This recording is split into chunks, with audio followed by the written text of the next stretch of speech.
First of all, it's nice to be here again at the Oshman Family JCC.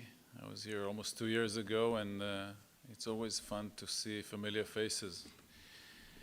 I'm going to talk about 4 developments. Not all of them were entirely surprising, but I think they dominated the news throughout the year. And regarding most of them, we don't see yet where it's heading.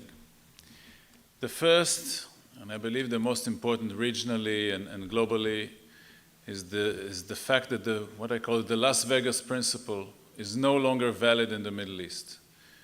If in the past almost 5 years, since the Arab Spring revolutions, the wars in the region more or less stayed in the region, this is no longer the case. The rise of ISIS, of the Islamic State, into a kind of rogue state occupying large parts of Syria and Iraq, with no military power in the region or outside it, willing to take it on, to fight it seriously, to destroy it. The fact that the wave of refugees flowing from Syria and its neighborhood into Europe is threatening the basis of freedom of movement in the European Union. To the extent that it never happened before. The fact that Russia invaded Syria, invited by the Assad government to save it from destruction, but now the most significant military power across the Israeli border is Russia, is Vladimir Putin and his Air Force. And clearly we don't know, we have no idea to what extent the Russians will commit their military power into Syria. Are they going, because now it's just air power, are they going to deploy ground forces? Are they going to rely on the Iranian ground forces and Hezbollah to fight the rebels? Is Assad going to survive? Is it going to be a different Syrian regime under some clone of Assad, even if he retires or ousted? We have no idea. We have no idea whether Syria will ever become and Iraq will ever become unified states again. And clearly this dominates the strategic horizon of Israel, even though in the past 5 years, Israel has mostly stayed away from the war in Syria. And the outbursts of occasional mortar or rocket fire into Israel, or occasional Israeli Air Force bombings of armed convoys and storage places within Syria with Iranian and Russian weapon systems aimed to reach Hezbollah, which Israel doesn't take credit for. These are still not full involvement and engagement in the Syrian civil war. But in the past few weeks, it burst out of Syria. First, the downing of the Russian passenger plane over the Sinai, one of the worst terrorist attacks in history, which happened around the corner, across the border, and reminded us that we have ISIS not only in Syria, but also in the Sinai, across the Egyptian border. Then came a suicide bombing in Beirut, at the stronghold of Hezbollah, which maybe not many people in Israel felt sorry about. But it once again showed that ISIS is serious about taking the war to their adversaries' territory.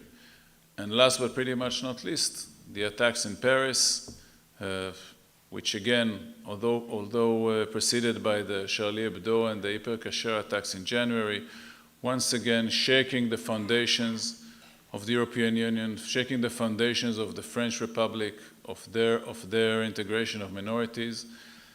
And once again, with no end in sight, where is it going to head? How is it going to affect the political regimes within Europe, the rise of right-wing governments? What are they going to do? This is different than the 9/11 attacks in the United States, because in this case, most of the perpetrators came from France, from Belgium. They did not fly from the Middle East to commit suicide attacks in Europe. They're part and parcel of the European culture. And obviously, it's far more difficult to deal with. Now, this does not involve Israel specifically, or at least not yet.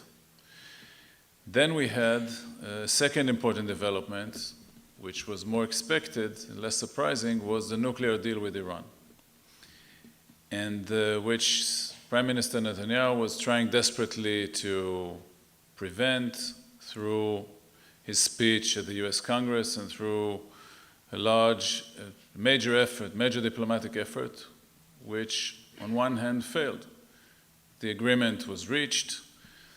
Iran is not yet, it's not exactly the end of the conflict between the US and Iran.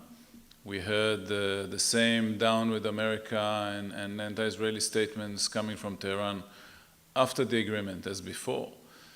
But still, the rise of ISIS is bringing Iran and the United States and the West and Russia closer together because they see a common enemy, and Israel smartly doesn't stand in the way, because in the twisted upside-down world of the Middle East, the frenemy situation is such that Iran and Hezbollah are actually the gravest enemies of Israel, are also Israel's buffer zone between Israel and ISIS.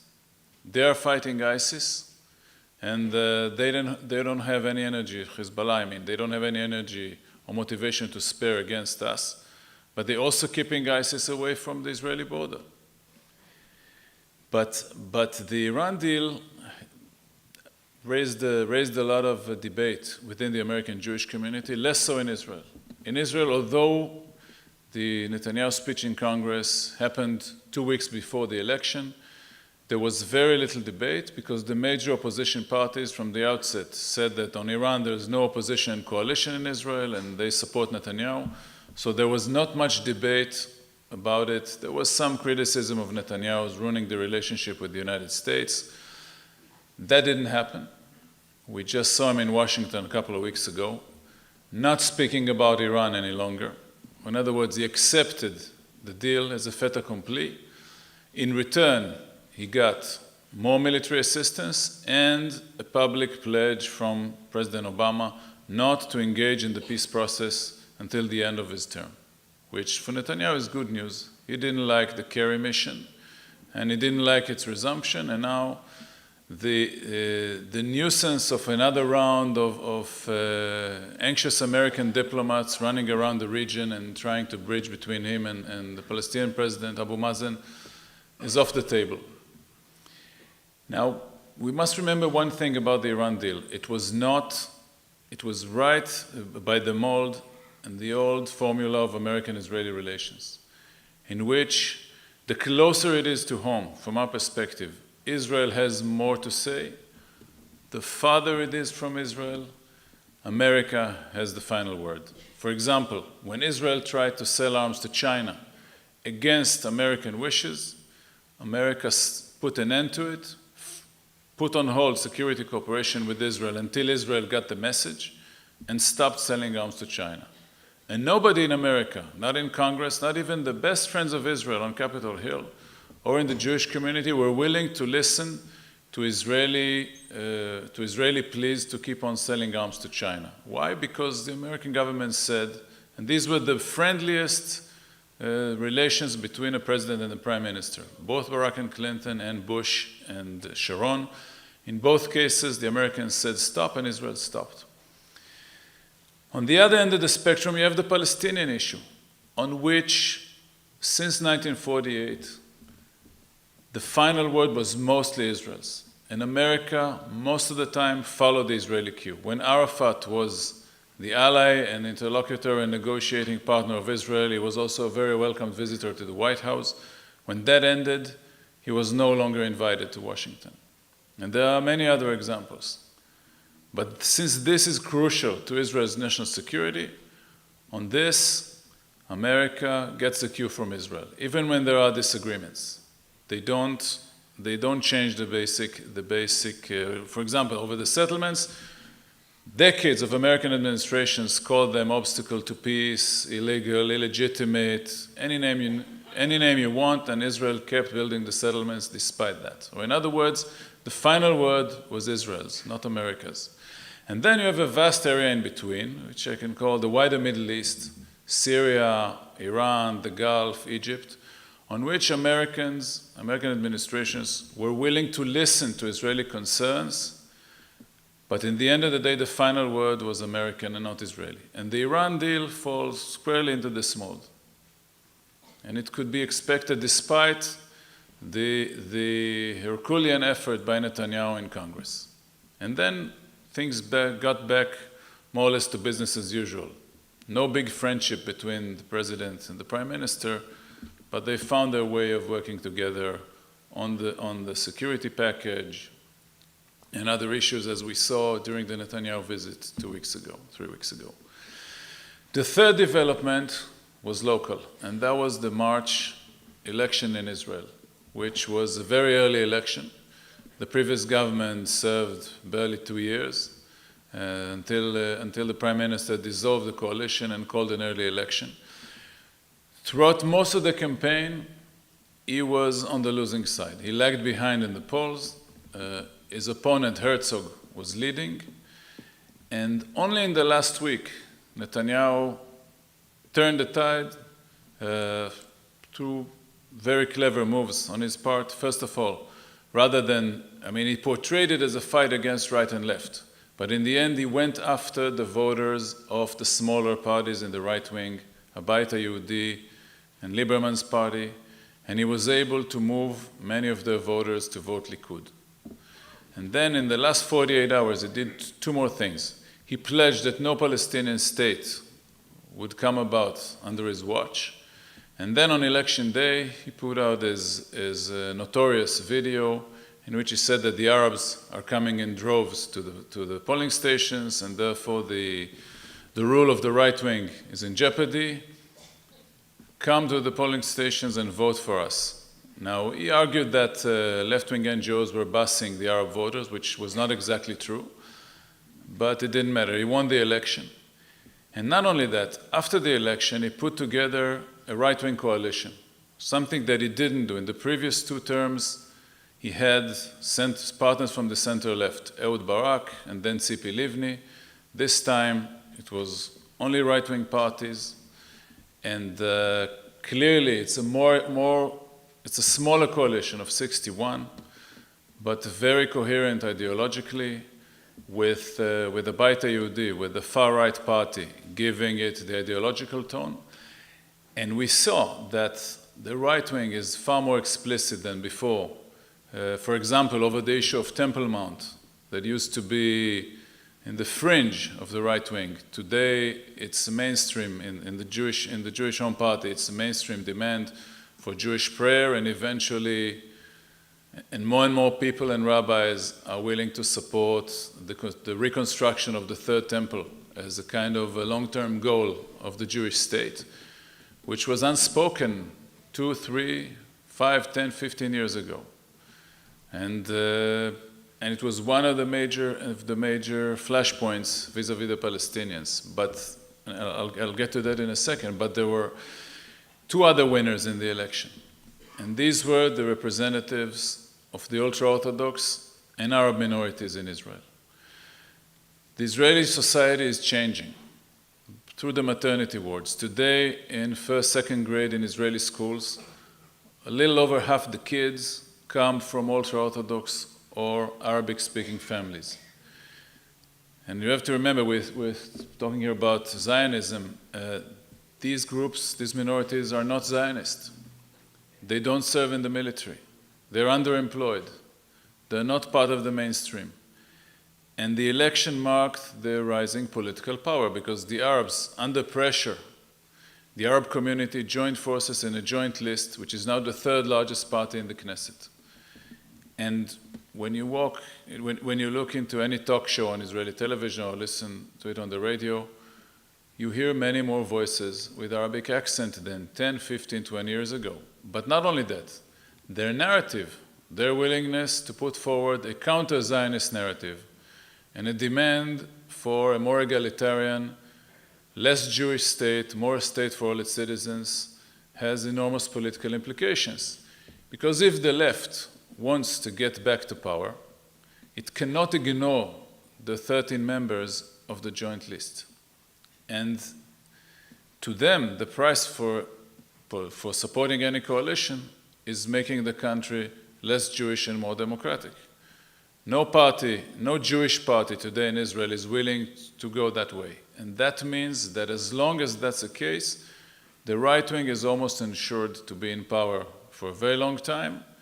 And if a center-left party wins the election, as happened under Barak and Olmert, it must include right-wing parties in the coalition if it doesn't want to include the Arab party. And that means that these small right-wing parties would have veto power over any peace deal. And we must remember that. So the Arab party, despite being very deeply in opposition, has enormous power. The other group, the ultra-Orthodox parties, they have fewer seats in the Knesset, but they were able to throw away the previous government's decisions to cut down on their subsidies, on their funding, to try and draft more of their youngsters into military service. All of this went out the window. They got back the subsidies. The new draft law that would be voted on Wednesday is going to turn back the tide of the previous government's reform. They're not going anywhere, and clearly with their growing numbers, ultra-Orthodox schools in Israel are growing at a rate of 4% annually, while secular schools are not growing at all. Do the math. They're not going to be weaker, but stronger. And the only politician in Israel, by the way, who is willing even to raise that issue is President Rivlin, who is worried about the fracturing of Israeli society into tribes and is desperately seeking a kind of more common, more encompassing, more inclusive national ethos. If you have ideas, maybe it's Zionism 4.0, but it's not there yet. And clearly the election, to many of us who anticipated that Netanyahu would lose, he won again, and with a vengeance, and I think he's stronger than ever. There's still no opponent that anybody in Israel can see that threatens Netanyahu's rule, that could challenge him either within or outside his party in the foreseeable future. So far, Netanyahu is the sole arbiter and decision maker over Israel's foreign policy, and to a large extent over its domestic policy as well. Even if at some point down the road, he would change his coalition. And then came the last and most unwelcome surprise of the last year, and that is the new wave of violence, which only today cost the lives of a young woman in Gush Etzion. On Thursday, 5 people, 4 Israelis and a Palestinian, were killed in 2 separate attacks, one in Tel Aviv and one in a settlement. And it's a new reality. Now, we had it before. It's not the first time. It's not, or not yet, the second intifada with the suicide bombings, or the first intifada with mass demonstrations and basically separating the West Bank and Gaza from Israel. But it's something that most people are worried about. The end is not seen in sight. We see a new generation of younger Palestinians, people in their teens, who are risking their lives in order to kill Jews. And the government's response so far was mostly verbal. Military, which is a good thing. Military deployment in the West Bank is not overwhelming. They're trying to take it slow because they don't want to use that deployment as a pretext for more resistance and more violence and more terror attacks and so on, as it happened during the second intifada. And the other suggestions by the government, outlawing the Islamic movement, the northern Islamic movement in Israel, or trying to reduce the age of criminal responsibility to 12, and lock up 12-year-old kids when they're 14 in prison. I don't think this is going to change or resume house demolitions. This is not going to change the dynamic. And since the security cooperation between Israel and the PA is still there at some level, it's very difficult to point a finger at the Palestinian Authority as happened during the Second Intifada. So we have an ongoing crisis with no end in sight, with no political outlet in the form of any meaningful discussions or negotiations, beyond some unspecified pledges by Netanyahu for unilateral steps, which he had to take back, which he made in Washington, and then he had to take back under the pressure of Bennett, of the Jewish Home. But clearly, this is, to us in the news business, this has dominated the news in the past 2-3 months. And my guess is that, high and low, it's going to remain like that in the foreseeable future. We can't identify any mechanism or any solution or any idea that might end it as it began. And this is the new reality of Israel as we approach 2016. To sum up, rising waves of war across the border in Syria that flow from the Middle East all the way to Europe and threaten to change the balance of power within Europe, the treatment of minorities within Europe, and eventually might spill over into Israel from the Sinai, from the Golan Heights. It's not in our hands.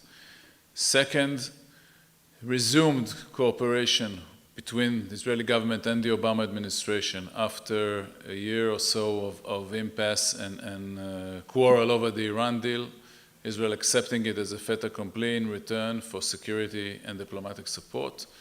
Third, a new right-wing government in Israel with the same prime minister, but with a somewhat different agenda.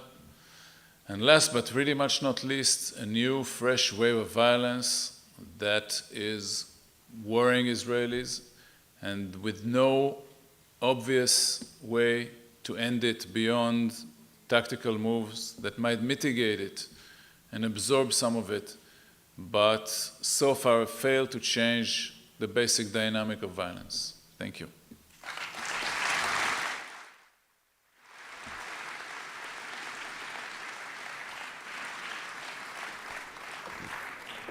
So I have the first question that's come up through the app, and I'd just like to remind you the app is called Evenium Connects.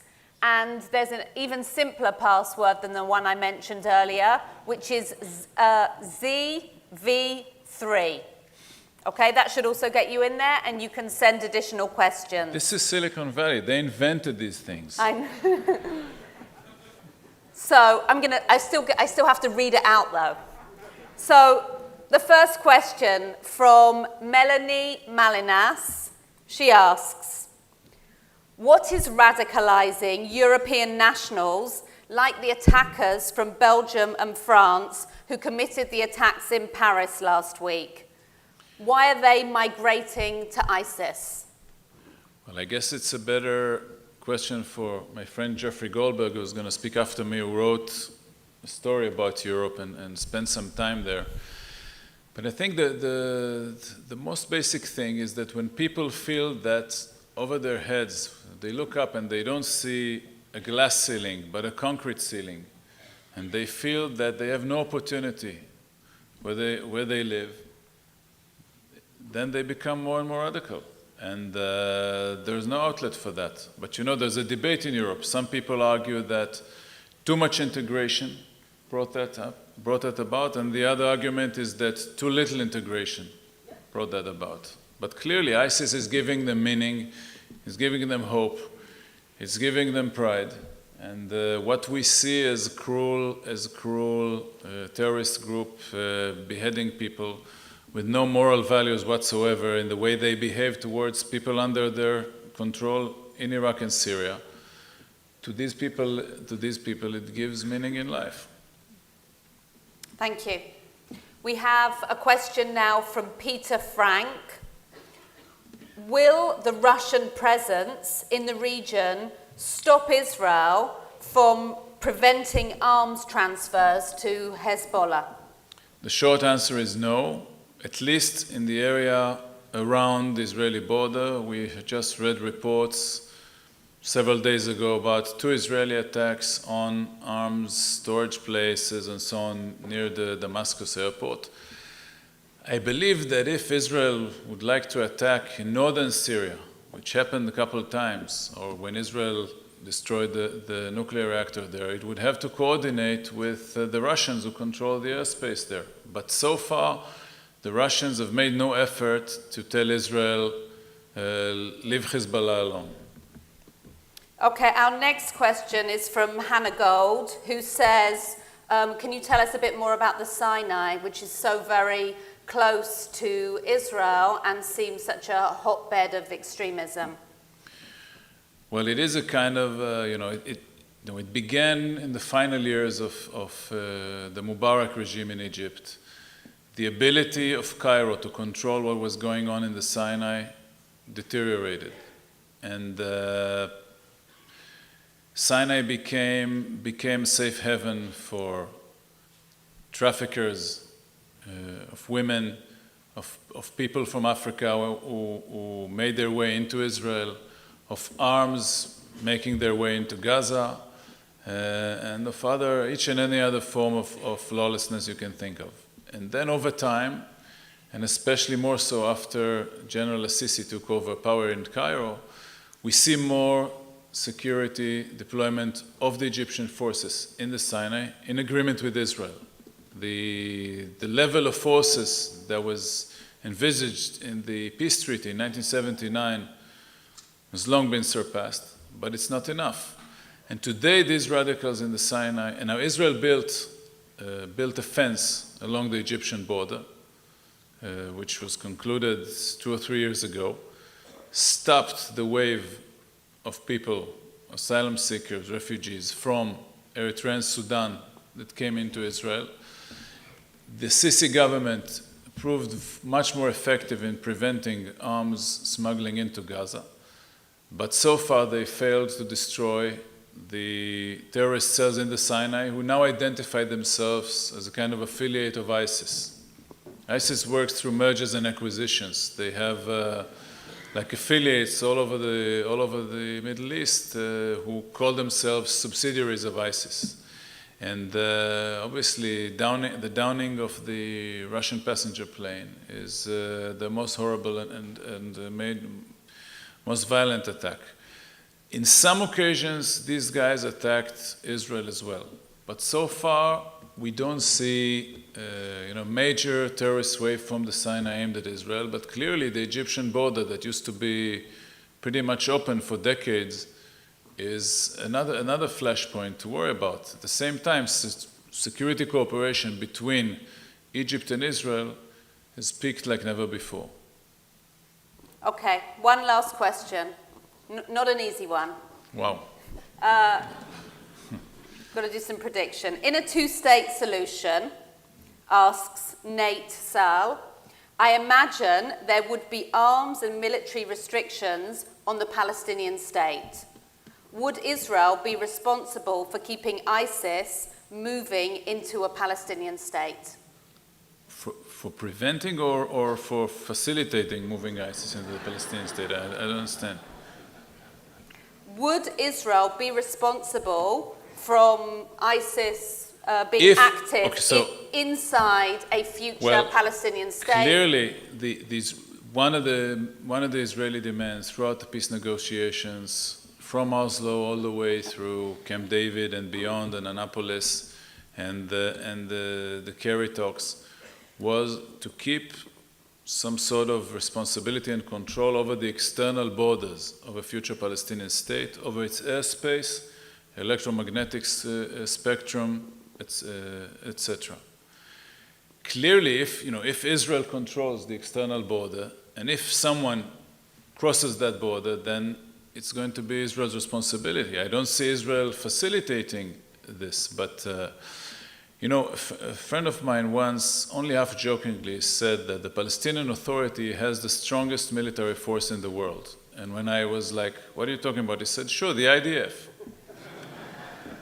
And it's not a joke. The IDF, to a large extent, is keeping the Palestinian Authority alive and well. And clearly, if Israel controls the external border, which the Palestinians oppose, to them, control of the external border is just the same occupation, only with a wider perimeter. And they said, I heard President Abbas saying, he told us when we came to see him last summer in Ramallah, that they are willing to have an international force. At some point, they even said that they don't mind Jewish soldiers of NATO or the American army or whatever name you call it, but not the IDF. But this question shows that with authority comes also responsibility. Thank you. Enjoy the rest of the program.